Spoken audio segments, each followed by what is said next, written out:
الحمدللہ رب العالمین والصلاۃ والسلام علی رسولہ الکریم وعلی آلہ واصحابہ اجمعین، اما بعد فاعوذ باللہ من الشیطان الرجیم، بسم اللہ الرحمن الرحیم۔ رب اشرح لی صدری ویسر لی امری واحلل عقدۃ من لسانی یفقہوا قولی۔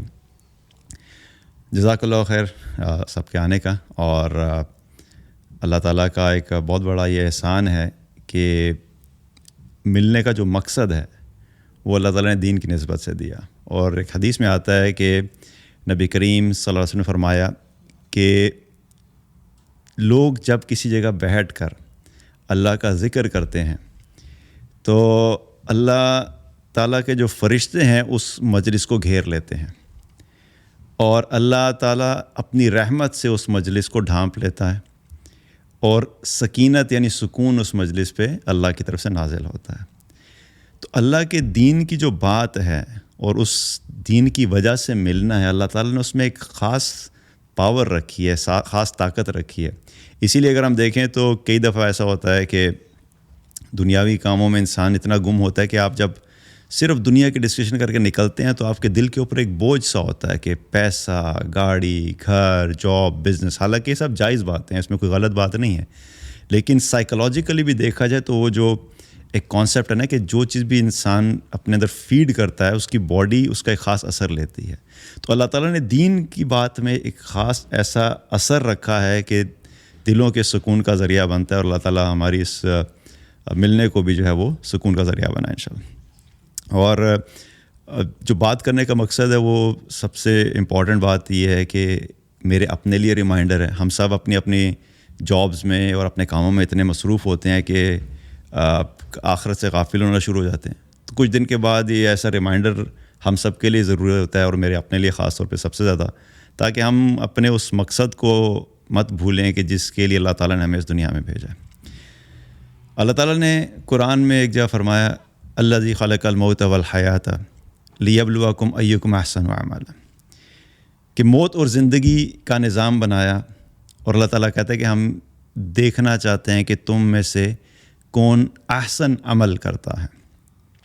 اللہ تعالیٰ نے اس آیت میں یہ نہیں کہا کہ ہم نے جو زندگی اور موت کا یہ سارا نظام بنایا ہے، ہم یہ دیکھنا چاہتے ہیں کہ تم میں سے پیسہ کون زیادہ بناتا ہے، تم میں سے گھر کون اچھا بناتا ہے، تم میں سے بینک بیلنس کس کا زیادہ اچھا ہے، تم میں سے لکس کس کی اچھی ہیں، تمہارے میں سے فین فالوئنگ کس کی اچھی ہے، شہرت کس کو زیادہ مل رہی ہے۔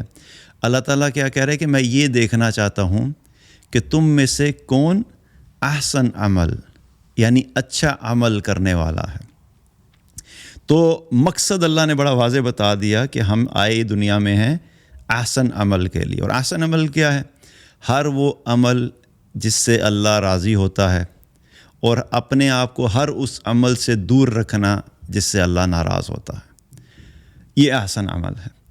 اور اس زندگی سے لے کے موت تک کا جو سفر ہے، ہمیں یوں لگتا ہے کہ ہم آئے ہیں تو آنے کے بعد ابھی پتہ نہیں ہمیں کتنا ٹائم ملے گا۔ اللہ کے نبی صلی اللہ علیہ وسلم نے فرمایا کہ بچہ جب اپنی ماں کے پیٹ میں ہوتا ہے تو اللہ تعالیٰ اس کے دنیا میں آنے سے پہلے بہت سی چیزیں لکھ دیتا ہے۔ ان میں سے ایک کہ اس کو رزق کتنا ملے گا، اور دوسری چیز کیا کہ اس کی عمر کتنی ہوگی۔ یعنی بچہ ابھی دنیا میں آیا نہیں ہوتا، لیکن آنے سے پہلے ہی ڈیٹا بیس کے اندر ہر آنے والے انسان کی جو عمر ہے وہ پہلے سے ڈیفائن ہو جاتی ہے، اور وہ اس طرح ڈیفائن ہوتی ہے کہ یہ اس کو 30 سال ملیں گے، اس کو 40 سال ملیں گے، اس کو 50 سال ملیں گے۔ یہ سب اللہ کی طرف سے ڈیسائیڈڈ ہے۔ فرق صرف اتنا ہے کہ اللہ تعالیٰ نے کسی شخص کے عمر کو جو ہے وہ ایکسپوز نہیں کیا، بتایا نہیں، اور اس کے پیچھے حکمت کیا ہے کہ اگر ہم یہ سوچیں کہ اگر اللہ تعالیٰ ہر انسان کو دنیا میں آتے ہوئے یہ بتا دیتا کہ تمہاری اتنی ایج ہے، تو اس ساری دنیا کا نظام ہی درم برم ہو جاتا۔ مثال کے طور پہ جو شخص آیا ہے اور اس کو پتہ ہے کہ میری زندگی 15 سال ہے، تو اس کو جب پتہ ہوتا کہ میری زندگی 15 سال ہے تو وہ کہے گا میں پڑھائی کیوں کروں، میں یہ کام کیوں کروں، میں وہ کیوں، 15 سال بعد تو میں نے ویسے ہی مر جانا ہے، تو وہ کچھ بھی نہیں کرتا۔ جس کی عمر 20 سال یا 25 سال کی اور اس کو پتہ لگ جاتا ہے کہ 25 سال اس کی زندگی ہے، تو وہ کہتا ہے، اس کو کہا جاتا ہے بھائی آپ شادی کرو، تو وہ کہتا ہے بھائی میں پڑھائی کیوں کروں، شادی کیوں کروں، کیونکہ میں نے 25 سال میں تو ویسے ہی مر جانا ہے۔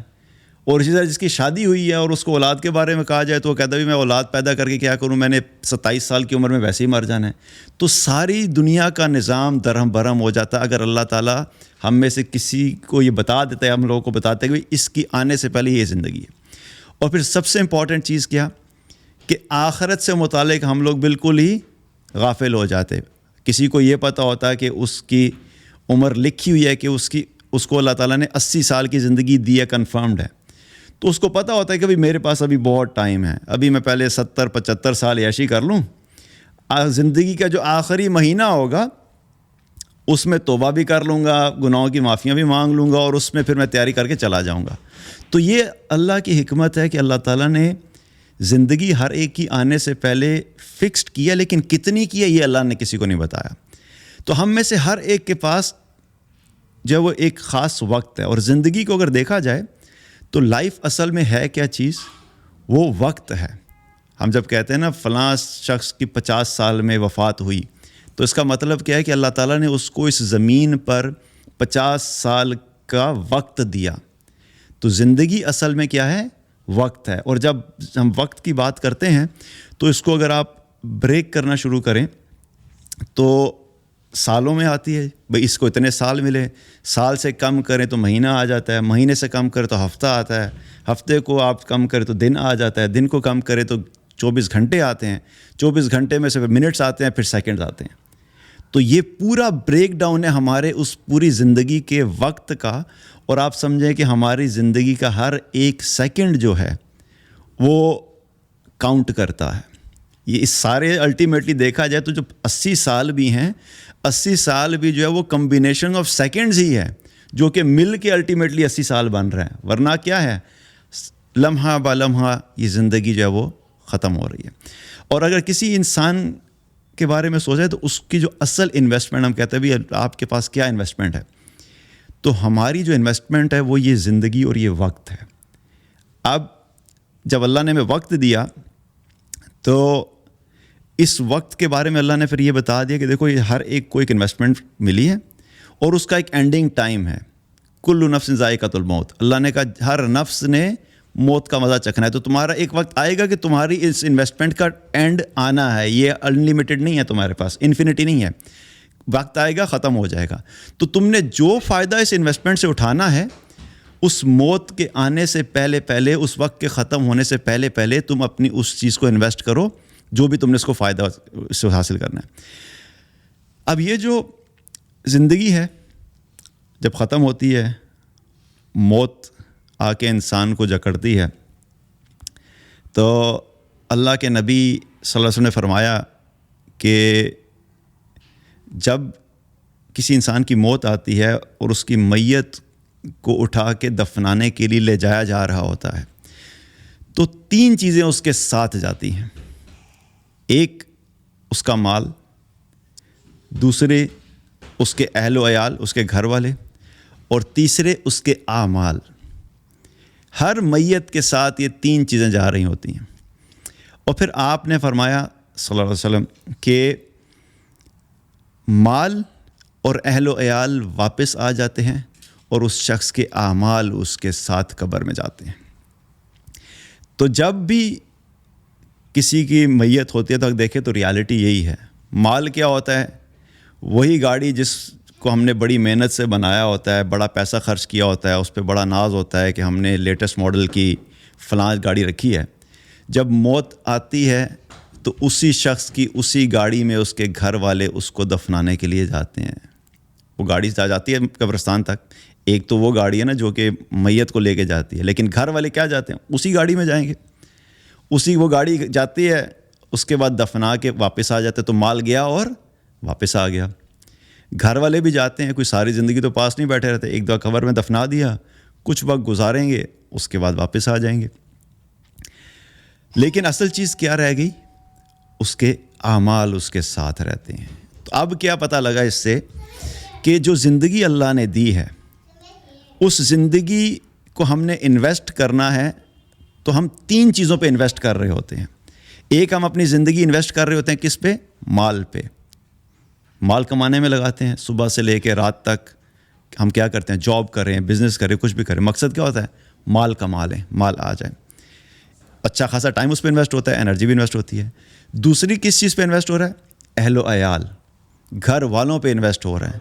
تو گھر والوں پہ جب انویسٹ ہو رہی ہوتی ہے چیز, تو کیا ہے کہ ظاہر ہے ان کو بھی ساتھ ہم کر رہے ہوتے ہیں کہ بھی جو پیسہ کمایا ہے میں اپنے گھر والوں کو بہتر کر لوں, گھر کو بہتر کر لوں, فلاں ڈیکور کرنا ہے, فلاں اپ گریڈ کرنا ہے, فلاں جگہ سے بیچ کے ادھر جانا ہے. ابھی گھر والوں کے ساتھ آپ نے وقت گزار لیا. اور تیسرا آپ کے پاس پورشن کیا ہے انویسٹمنٹ کا؟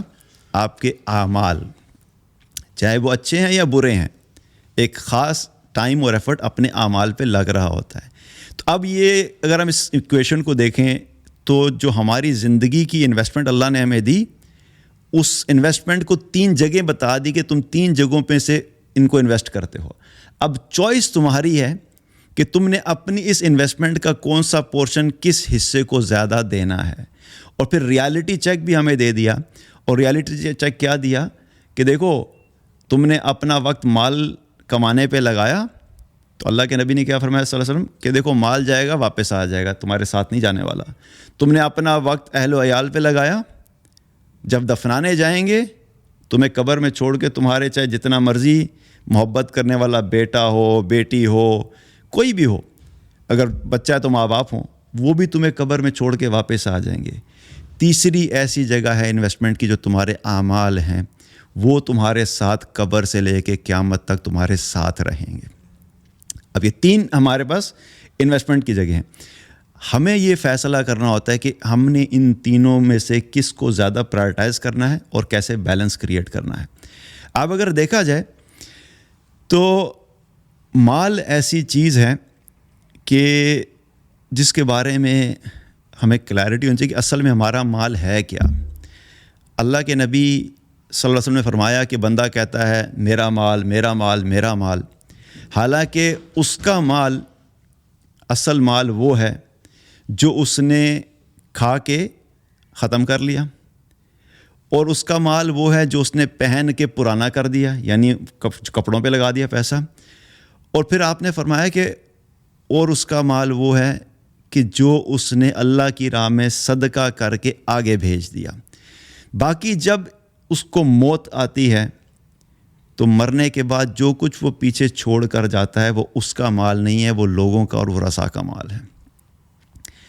تو مال اصل میں کیا ہے کہ ہمارے پاس پیسے تھے, ہم نے اپنے کھانے پینے پہ خرچ کیا, کنزیوم کر لیا, ٹھیک ہے جی یوز ہو گیا, ہمارا مال ہے. کپڑے لے لیے, جیسے بھی لیے, اچھے لیے, ایوریج لیے, اپنے اوپر لگائے, ٹھیک ہے جی میرا مال تھا, یوز ہو گیا. اور کچھ کہ جو صدقہ کیا, اب وہ صدقہ آخرت میں کہاں پہ ہے؟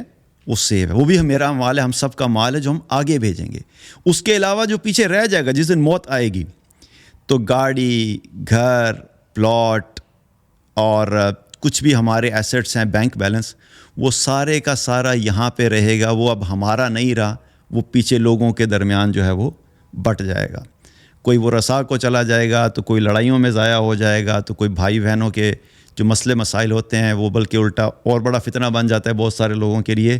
اگر اللہ کے قریب نہیں ہیں اور اللہ نے ان کو ہدایت نہیں دی, ایمان پہ نہیں ہے, تو یہ پیچھے چھوڑا ہوا مال جو ہوتا ہے وہ بہت بڑا فتنہ اور فساد بن جاتا ہے. تو پہلی چیز کیا ہے کہ مال اپنا صرف وہی ہے جو ہم نے کھا لیا, یوز کر لیا, یا جو آگے بھیج دیا, باقی ہمارا مال نہیں ہے.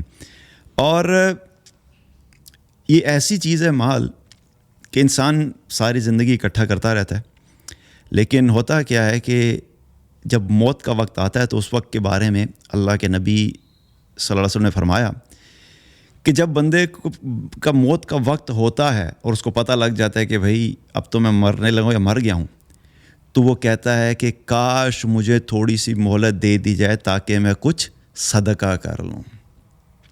آج ہمارا سب سے بڑا مسئلہ یہ ہے کہ ہمارے دل یہ یقین کر کے بیٹھے ہوئے ہیں کہ میں نے مرنا نہیں ہے.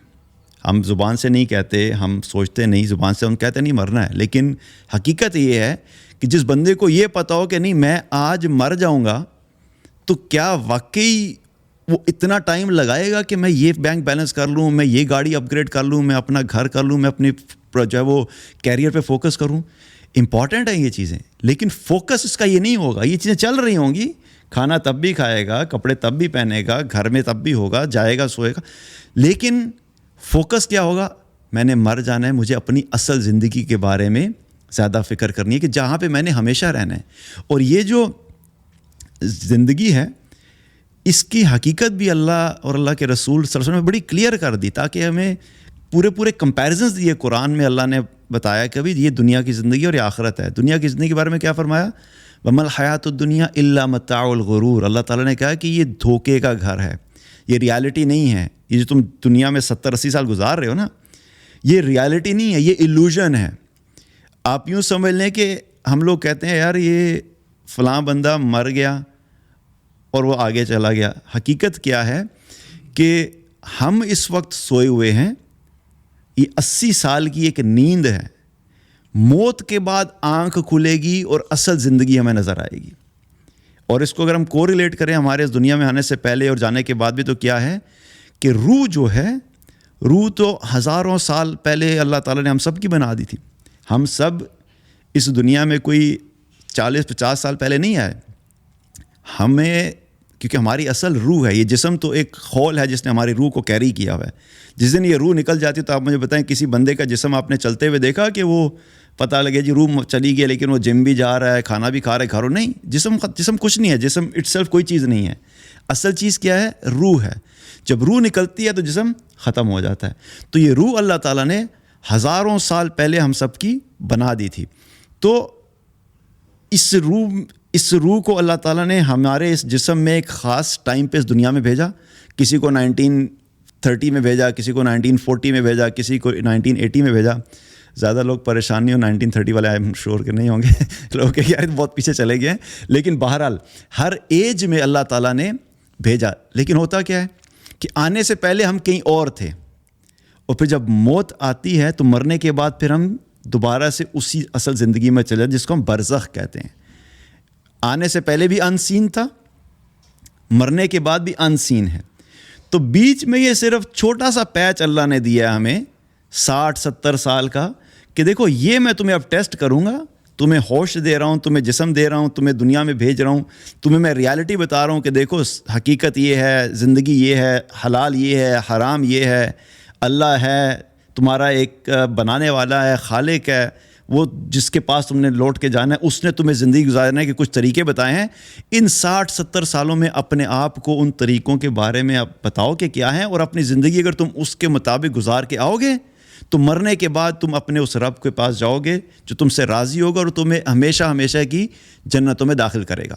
لیکن اگر تم نے اس زندگی میں صرف اپنی خواہشات کو فالو کیا, اپنی مرضی پہ چلے, اپنی لاجک کے اوپر تم نے ریلائی کر لیا, اور اللہ اور اللہ کے رسول کی بات کو سمجھے بغیر ہی اپنی زندگی گزار لی, ایک رینڈم ایڈ ہاک قسم کی زندگی, تو پھر سمجھ لو کہ آخرت میں تمہاری کامیابی کے کوئی چانسز نہیں ہے. کیونکہ کرائٹیریا فلفلمنٹ بڑا امپورٹنٹ ہے, اور فلفلمنٹ اس وقت ہوگی جب کرائٹیریا پتہ ہوگا, اور کرائٹیریا پتہ کرنے کے لیے کیا ہے؟ دین کا علم حاصل کرنا پڑتا ہے. آرگنائزیشن میں بھی کامیاب ہونے کے لیے کیا کرتے ہیں؟ جاب ڈسکرپشن ہوتی ہے, اس کے اگینسٹ KPIs بتائے جاتے ہیں, تبھی ہمیں پتہ لگتا ہے سال کے آخر میں کبھی میری پرفارمنس کیسی تھی. بھئی یہ تمہیں 10 کام دیے گئے تھے, ان 10 کاموں کا جو KPI ہے وہ یہ تھا, ہاں تم نے ایسے ایسے پرفارم کیا اس لیے تم اچھے پرفارمر ہو, یہ تم نے یہ کام نہیں کیے اس لیے تمہاری پرفارمنس اچھی نہیں ہے اور تمہیں کوئی پروموشن نہیں مل رہی. یہی چیز اللہ نے ہمیں اس دنیا میں دی ہوئی ہے. قرآن و حدیث اللہ تعالیٰ نے ہمیں پوری ایک جاب ڈسکرپشن کے طور کے اوپر دیا کہ اس میں سے جا کے دیکھو تمہیں میں نے کچھ کرنے کے کام دیے ہیں اور کچھ نہ کرنے کے, کیا تم ان کرائٹیریاز کو فلفل کر رہے ہو؟ اگر فلفل کرو گے تو انشاءاللہ تم کامیاب ہو, مرنے کے بعد تمہیں جنت ملے گی. اور اگر تم نے نہیں فلفل کیے اور نہ ہی ان کو جانا تو سمجھو کہ تم مرنے کے بعد ناکام ہو جاؤ گے, چاہے دنیا میں تم نے جتنی مرضی اچھی زندگی کیوں نہ گزاری ہو. تو پہلی چیز کیا ہے کہ مال, اللہ تعالیٰ جو ہے وہ انسان مال پہ اپنا ایک وقت انویسٹ کرتا ہے. دوسری چیز کیا فرمائی؟ اہل و عیال. بہت سا وقت ہمارا اپنے گھر والوں میں اور ان کو بہتر کرنے میں اور ان کے ساتھ گزرتا ہے, اور یہ کوئی غلط بات نہیں ہے. اپنے گھر والوں کی اچھی تربیت کرنا, ان کے کھانے پینے کا ارینجمنٹ کرنا, ان کو اچھا لائف سٹائل دینا, یہ ہماری رسپانسبلٹیز میں سے ہے. لیکن فرق کیا ہے وہ چیز بڑا سمجھنا امپورٹنٹ ہے. اللہ تعالیٰ نے قرآن میں ایک جگہ فرمایا کہ انما اموالکم و اولادکم فتنہ, جان لو کہ تمہارے مال اور تمہاری اولاد وہ آزمائش ہیں. یعنی اللہ تمہیں مال دے کر اور اولاد دے کر یہ آزما رہا ہے کہ تم ان سب چیزوں کو کیسے یوز کرتے ہو، ان کے ساتھ تم کیا رویہ رکھتے ہو، لیکن تمہیں آزمائش ہو رہی ہے تمہاری۔ اور پھر ایک اور جگہ پہ اللہ تعالیٰ نے کیا فرمایا، یا ایھا الذین آمنوا لا تلہکم اموالکم ولا اولادکم عن ذکر اللہ ومن یفعل ذلک فاولئک هم الخاسرون۔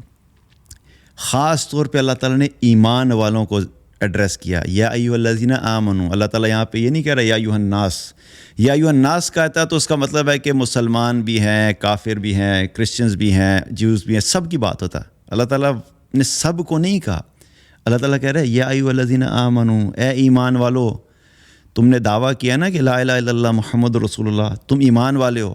اب جب تم نے یہ ایگریمنٹ اللہ سے کر لیا تو پھر ایک چیز یاد رکھو، کیا فرمایا، لا تلہکم اموالکم ولا اولادکم عن ذکر اللہ، تمہیں تمہارے مال اور تمہاری اولاد اللہ کی یاد سے غافل نہ کریں۔ اور کیا فرمایا، ومن یفعل ذلک فاولئک هم الخاسرون، اور جو کوئی بھی ایسا کرے گا وہ خسارہ اٹھانے والوں میں سے ہوگا، نقصان اٹھانے والوں میں سے ہوگا۔ یعنی تم اپنے مال اور اولاد اور اپنے گھر والوں میں اتنے زیادہ مت کھو جاؤ کہ تم ان میں کھونے کی وجہ سے تم اللہ سے غافل ہو جاؤ۔ اب اللہ کی یاد سے غافل نہ کرے سے مراد کیا ہے کہ کیا بیٹھ کے ہم نے ہر وقت صرف اللہ کے بارے میں سوچتے رہنا ہے؟ اللہ کی یاد یا جو ذکر کا جو لفظ آتا ہے قرآن میں، یہ بڑا وسیع ہے۔ اس میں اللہ تعالیٰ کی تسبیحات بھی ہیں، جس ہم ذکر کہتے ہیں اللہ کا ذکر کر رہے ہیں، تسبیحات بھی ہیں۔ اس میں نماز پڑھنا بھی ہے کہ اب تم اپنے آفس کے کام میں ہو، کہیں پہ بھی ہو، مال کما رہے تھے، اذان ہوئی حی علی الصلاۃ حی علی الفلاح، اب تم اپنا مال کمانا چھوڑو گے، نماز پڑھو گے کہ اب تمہیں اللہ نے بلایا، اللہ کی طرف آؤ۔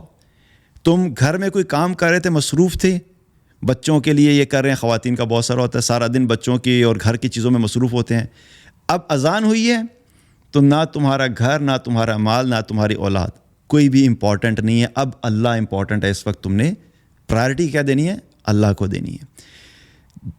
پیسہ کما رہے ہو، حالات خراب ہو گئے تو کیا ہوا بھائی، حلال راستے سے مشکل ہو رہا تھا، چلو بھائی حرام کی آپشنز اویلیبل ہیں؟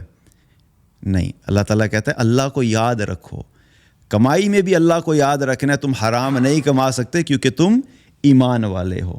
تو اللہ کی یاد کا مطلب یہ ہے کہ پوری 24 گھنٹے کی زندگی میں ہر کام کرتے ہوئے اپنے دل میں یہ چیز خیال رکھنا کہ میرا اللہ ہے اور میں نے اپنے ہر عمل کا اللہ کو جواب دینا ہے، یہ اللہ کی یاد۔ تو اللہ تعالیٰ نے واضح طور پہ کیا فرمایا کہ اے ایمان والو، تمہیں تمہارے مال اور تمہاری اولاد اللہ کی یاد سے غافل نہ کریں۔ اور حقیقت یہی ہے، دیکھا جائے تو اکثر لوگ جو مسٹیک کرتے ہیں، جب نماز چھوٹ گئی، حج نہیں کیا، زکوٰۃ ادا نہیں کی، جو فرائض ہیں وہ کیوں کرتے ہیں؟ ہم اپنے جاب میں بزی ہیں، اپنے بزنس میں بزی ہیں، بھائی گھر میں بچے ابھی چھوٹے ہیں، نہیں کر سکتے۔ تو یہ سب کیا ہیں؟ جو فرائض سے غفلت ہو رہی ہے، اس کے پیچھے ریزن دو ہی بن رہے ہیں، یا مال ہے یا اہل و عیال ہے۔ تو اللہ تعالیٰ نے دونوں کے بارے میں کہہ دیا کہ دیکھو اللہ کی یاد سے تمہیں غافل نہ کریں۔ اور پھر اللہ نے یہ نہیں کہا کہ یہ کوئی مسئلہ نہیں ہے، اللہ تعالیٰ کیا کہہ رہے ہیں کہ اگر تم نے ایسا کیا تو تم یاد رکھو تم خسارہ اٹھانے والوں میں سے ہوگے۔ اور اللہ تعالیٰ جب نقصان کی بات کرتا ہے تو اس کا مطلب یہ نہیں ہوتا کہ تمہیں گھر اچھا نہیں ملے گا، تمہاری گاڑی اچھی نہیں ہوگی۔ خسارہ اللہ کی نظر میں کیا ہے کہ جو انسان مرنے کے بعد جہنم میں چلا گیا، یہ ہے خسارہ۔ اور کامیابی اللہ اس کے اپوزٹ ہے، فمن زحزح عن النار وادخل الجنۃ فقد فاز۔ اس کا اپوزٹ کیا ہے کامیابی کا؟ اللہ نے قرآن میں فرمایا کہ جو جہنم سے بچ کے جنت میں چلا گیا وہ کامیاب ہے۔ تو جب اس کو ریورس کریں گے، جو جنت میں نہیں جا سکا اور جہنم میں چلا گیا وہ ناکام ہو گیا۔ تو یہ اتنا امپورٹنٹ اسپیکٹ ہے کہ مال اور اولاد اللہ نے آزمائش میں نہیں، اور اس کے ساتھ ساتھ بتایا کہ دیکھو ان کے ساتھ تم نے مال کمانا ہے، گھر والوں کا خیال رکھنا ہے، لیکن ایک بیلنسڈ اپروچ کے ساتھ۔ اتنا زیادہ ان میں مت گم ہو جاؤ کہ تم ان کو زیادہ پرائرٹی دے دو اور اللہ تمہاری پرائرٹی لسٹ میں کہیں ہو ہی نہیں۔ تو دوسری چیز کیا ہے کہ پہلی چیز جو اللہ کے نبی صلی اللہ علیہ وسلم فرمائی کہ مال جاتا ہے واپس آ جاتا ہے، دوسری کیا فرمائی؟ اہل و عیال جاتے ہیں واپس آ جاتے ہیں، اور تیسری کیا فرمائی؟ اس انسان کے اعمال۔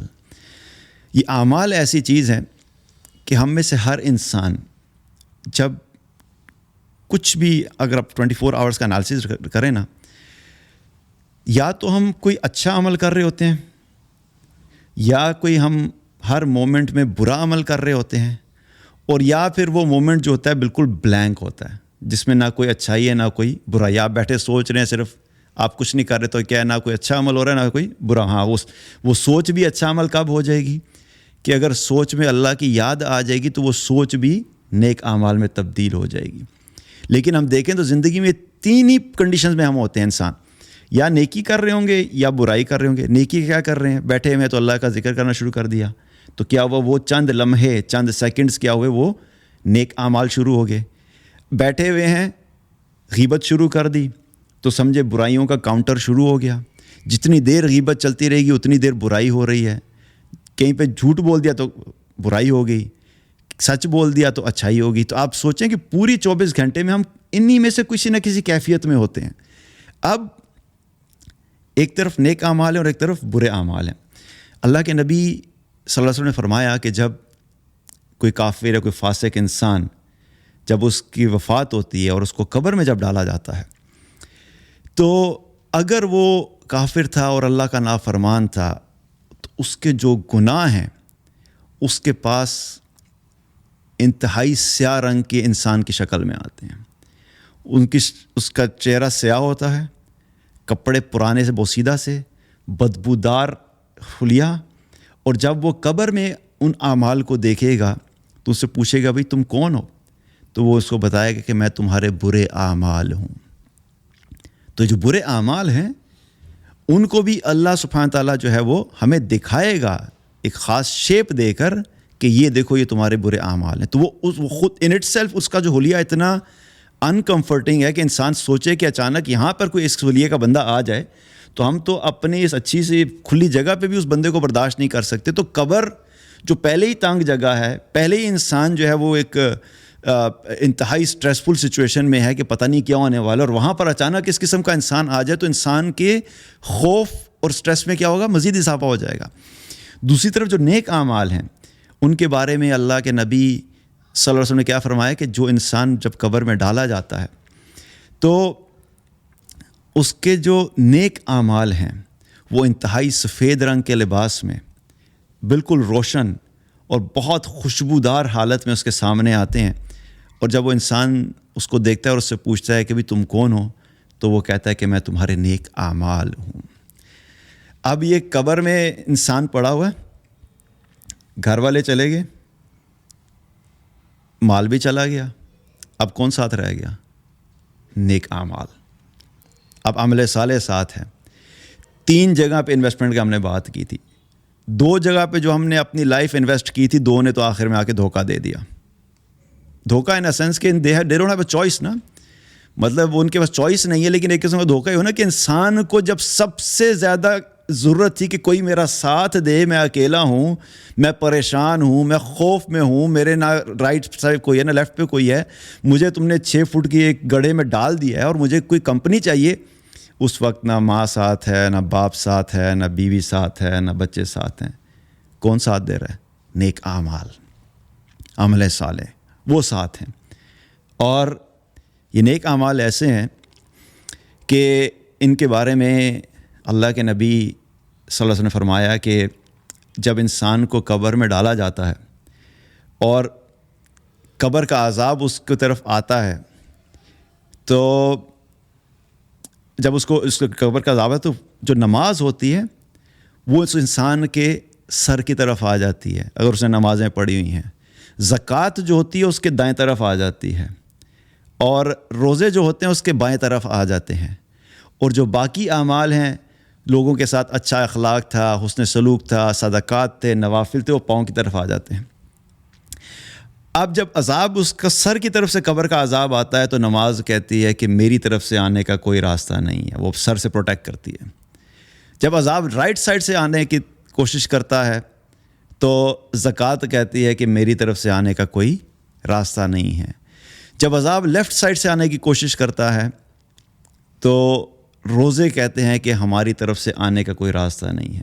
اور جب وہ پاؤں کی طرف سے آتا ہے تو باقی اعمال جس میں حسن سلوک ہے, اخلاق ہے, نوافل ہیں, وہ روکتے ہیں کہ ہماری طرف سے آنے کا کوئی راستہ نہیں ہے.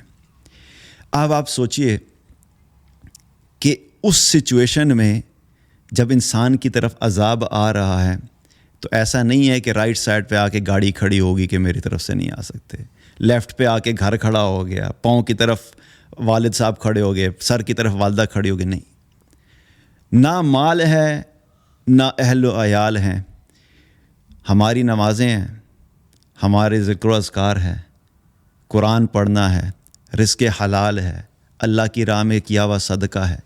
یہ سارے نیک اعمال ہیں جو اس وقت انسان کے کام آ رہے ہیں.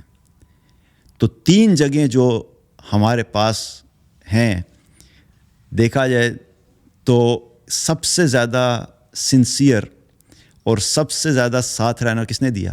عمل صالح نے. تو لاجک بھی کیا کہتی ہے کہ انسان کو اپنی زندگی کا بڑا حصہ کس چیز پہ انویسٹ کرنا چاہیے جو آپ کے لیے لانگ ٹرم بینیفیشل ہے. لانگ ٹرم میں، شارٹ ٹرم میں ہمیں مال بھی فائدہ دے گا اور اہل و عیال بھی فائدہ دیں گے، کیونکہ دنیا کی زندگی میں رہتے ہوئے ظاہر ہے ہمارے لیے فائدہ مند ہے. پیسہ ہم نے کمایا، اس سے ہم کھاتے ہیں پیتے ہیں، گھر لیا، گاڑی لی، اچھی لائف گزارتے ہیں، کام آتا ہے، کام دے رہا ہے. گھر والے ہیں، بہت ساری چیزیں ہیں، ہماری ایموشنل نیڈس ہیں، ہماری جو ہے وہ گھر کو سنبھالا ہوا ہے، کھانا پورا، یہ سب چیزیں گھر والے سنبھال رہے ہیں. لیکن کیا ہے، یہ ہمارے ساتھ ہمیشہ نہیں رہیں گے. ہمیشہ کے رہنے والے کیا ہیں؟ عمل صالح. اب اس کے ساتھ آخر میں صرف ایک حدیث اور اٹیچ کر کے تو اس کو کنکلوڈ کرتے ہیں. اللہ کے نبی صلی اللہ علیہ وسلم سے کسی نے سوال کیا کہ یا رسول اللہ بتائیے کہ سمجھدار انسان کون ہے، عقل مند کون ہے. اب یہ وہ سوال ہے کہ اگر میں ابھی یہاں پہ سوال اٹھاؤں کہ مجھے بتائیں بھی عقل مند کون ہے، تو جنرلی جو ڈسکشنز ہوں گی، ابھی تو چونکہ ہم ایک اسلامک ماحول میں ہیں تو ایک کوریلیشن مل رہا ہے، لیکن آپ اگر رینڈملی کسی جگہ پہ بیٹھ کے نا کسی سے پوچھے گا یار تمہیں بتاؤ ہوز دا وائز مین، عقل مند انسان کون ہے، تو آپ کو جواب ملے گا یار وہ فلاں شخص جو ہے نا وہ بڑا عقل مند ہے، کیونکہ اس نے اپنی انکم کی ملٹیپل ریونیو سٹریمز بنائی ہیں، بڑا عقل مند انسان ہے. جاب بھی کرتا ہے لیکن اس نے ساتھ ساتھ جو ہے وہ اپنا پیسہ جو ہے اس نے سٹاکس میں ڈال دیا، کوئی پیسہ اس نے کرپٹو میں ڈال دیا، کچھ پیسہ اس نے لینڈ میں ڈال دیا، کچھ پیسہ اس نے اپنی پوری جو سیونگز ہے ڈائیورسیفائی کی ہوئی ہیں اور بیک اپس رکھے ہوئے ہیں. تو بڑا عقل مند انسان ہے. اور اسی طرح کہ بھی عقل مند کون ہے یار، فلاں عقل مند ہے، دیکھو کتنے فالوورز اس کے ہو گئے، بڑا عقل مند ہے یار، کہاں پہنچ گیا. اور پھر ہم یہ گلوبل ٹیک آرگنائزیشنز کے جو سی ای اوز ہیں ان کی پھر ایگزامپلز بھی دیکھتے ہیں، یہ دیکھیں جی ایلون مسک نے کیا کر دیا، تو جیف بیزوس نے کیا کر دیا، سب ایگزامپلز بھی ہم دیتے ہیں اور سب کہتے ہیں ہاں بڑے عقل مند انسان ہیں. تو ایک شخص نے اللہ کے نبی صلی اللہ علیہ وسلم سے پوچھا کہ یا رسول اللہ عقل مند کون ہے، تو آپ صلی اللہ علیہ وسلم نے کیا فرمایا کہ عقل مند وہ ہے جو موت کو کثرت سے یاد کرتا ہے اور مرنے سے پہلے اپنی آنے والی زندگی کی خوب تیاری کرتا ہے، یہ عقل مند انسان ہے. اور اس عقل کو لاجک کے ساتھ بھی، اس ایکسپلینیشن کو لاجک کے ساتھ بھی اگر آپ کر لیں تو پھر وہی بات ہے کہ دنیا میں جتنے بھی ہم بینیفٹ لے رہے ہیں وہ کب ختم ہو جائیں گے؟ 60 70 سال 80 سال میں آ کے ختم ہو جائیں گے. ڈیوریشن اتنی ہے، اس سے زیادہ تو ہم انجوائے نہیں کر سکتے. جب بندہ مر گیا تو مرنے کے بعد کہاں کھانا انجوائے کرنا، کہاں گھر انجوائے کرنا، سب ختم ہو گیا. تو یہ دنیا کی زندگی ہے 70 80 90 100 سال. آخرت کی زندگی کتنی ہے؟ اس کی ڈیوریشن کیا ہے؟ لا محدود. کیونکہ جنت میں جانے کے بعد اللہ تعالیٰ کیا فرمایا، جب جنت میں جائیں گے تو کیا کتنا عرصہ رہیں گے؟ ہم فیہا خالدون، ہمیشہ ہمیشہ کے لیے رہ رہے ہیں آپ. تو ایک زندگی ہے جو ہمیشہ رہنی ہے اور ایک زندگی ہے جو 60 سال میں ختم ہونی ہے. اگر آپ میتھمیٹیکل ایکویشن بھی لگا دیں، فائنائٹ کو انفینٹی سے ڈیوائڈ کریں تو آنسر کیا آتا ہے؟ تو دنیا کی زندگی کی ویلیو 0 نکلتی ہے. تو ہم اس 0 کے پیچھے جو بھاگ رہے ہیں، اس 0 کو حاصل کر بھی لیا تو الٹیمیٹلی اس نے 0 ہی ہو جانا ہے. تو اس لیے اللہ کے نبی صلی اللہ علیہ وسلم کیوں کہہ رہے ہیں عقل مند ہے. اور پھر آپ نے ایک اور حدیث میں سمجھایا بھی کوریلیشن کہ دنیا اور آخرت کی زندگی کا کمپیریزن کیا ہے. آپ نے فرمایا کہ دنیا اور آخرت کی زندگی ایسے ہی ہے کہ جیسے کوئی شخص سمندر میں انگلی ڈالے اور اپنا ہاتھ انگلی نکال لے، جتنا پانی اس کی انگلی پہ لگا رہ گیا، یہ دنیا کی زندگی اور آخرت کی زندگی جو سمندر کے برابر ہے. اب ایک قطرے کو سمندر سے اگر میں کہوں کہ میتھمیٹیکلی بھی آپ کمپیریزن نکالیں تو کیا بنے گا؟ کچھ نہیں. تو اسی لیے اللہ کے نبی صلی اللہ علیہ وسلم کیا کہہ رہے ہیں، آپ نے یہ نہیں فرمایا دنیا کی کسی چیز پر کہ دیکھو عقل مند وہ ہے جو پیسے بنا رہا ہے اور گھر بنا رہا ہے اور اپنی صحت کا خیال رکھتا ہے اور اپنے گھر. امپورٹنٹ ہیں، یہ ضرورت کی چیزیں ہیں، ان کو ڈینائی نہیں کرتا ہمارا دین. ہمارا دین بالکل بھی یہ نہیں کہتا کہ آپ گھر والوں کو چھوڑ دیں، کمائی چھوڑ دیں، جاب چھوڑ دیں. لیکن فرق کیا ہے؟ پرائرٹی کیا ہونی چاہیے، ویٹیج کس چیز کو دینی ہے، کتنا پرسنٹیج کہاں پہ انویسٹ کرنا ہے، یہ فرق ہے. تو رسول اللہ صلی اللہ علیہ وسلم نے کیا فرمایا؟ عقل مند وہ ہے جو موت کو کثرت سے یاد کرتا ہے. اور پھر آپ نے صرف اتنا نہیں کہا کہ موت کو کثرت سے یاد کرتا ہے. اس کی وجہ کہ اگر صرف اتنا کہا جائے تو ایک بندہ صبح سے لے کے بیٹھ کر موت کو یاد کرتا رہ رہا ہے تو اس سے کیا فرق پڑے گا؟ اس کو کوئی فرق نہیں پڑ رہا. پھر آپ نے اس کے ساتھ ایک ایکشن پلان بھی لنک کیا. آپ نے کیا فرمایا کہ موت کو کثرت سے یاد کرتا ہے اور مرنے کے بعد آنے والی زندگی کی خوب تیاری بھی کرتا ہے.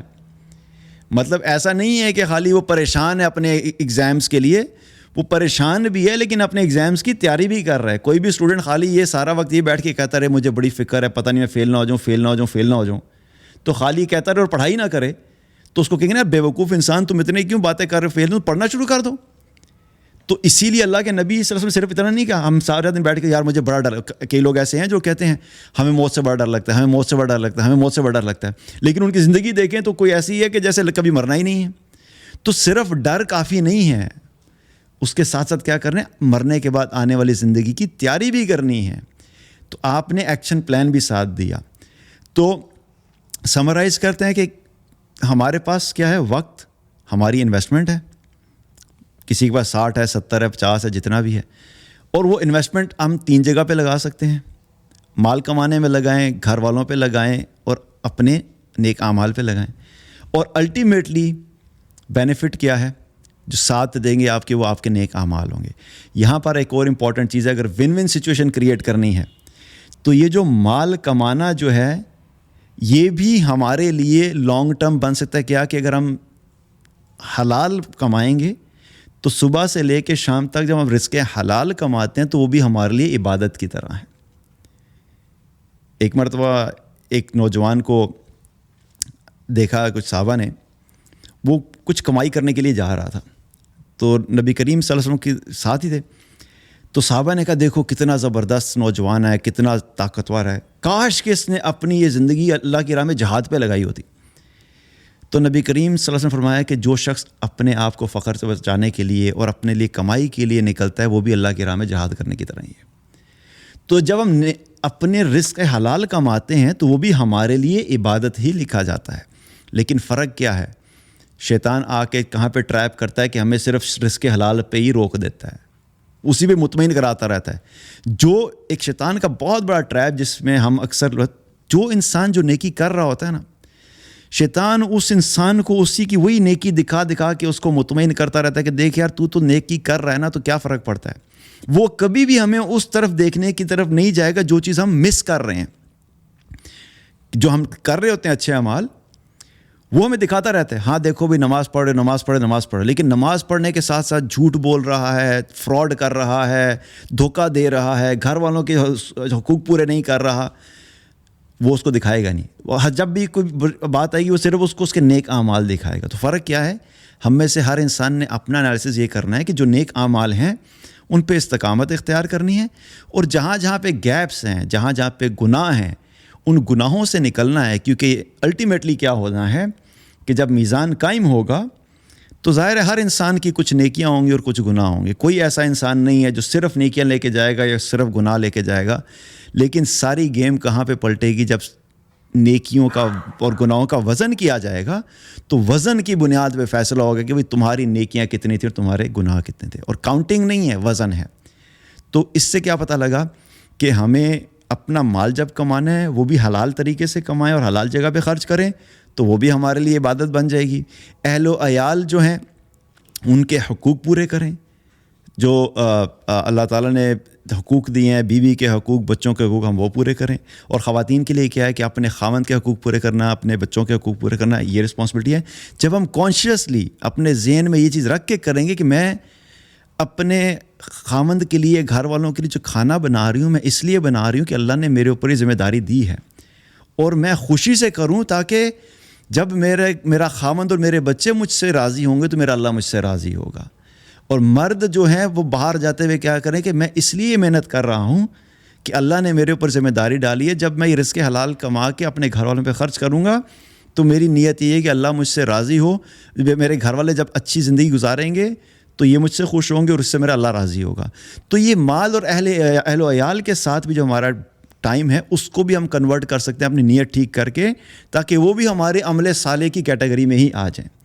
تو یہ 3 چیزیں ایسی ہیں جن پہ فوکس ہے, اور کوشش کیا ہے کہ عمل صالح پہ فوکس کیا جائے, اپنی نمازوں کی حفاظت کی جائے, فرائض چھوڑنے کا کسی صورت میں بھی اجازت نہیں ہے.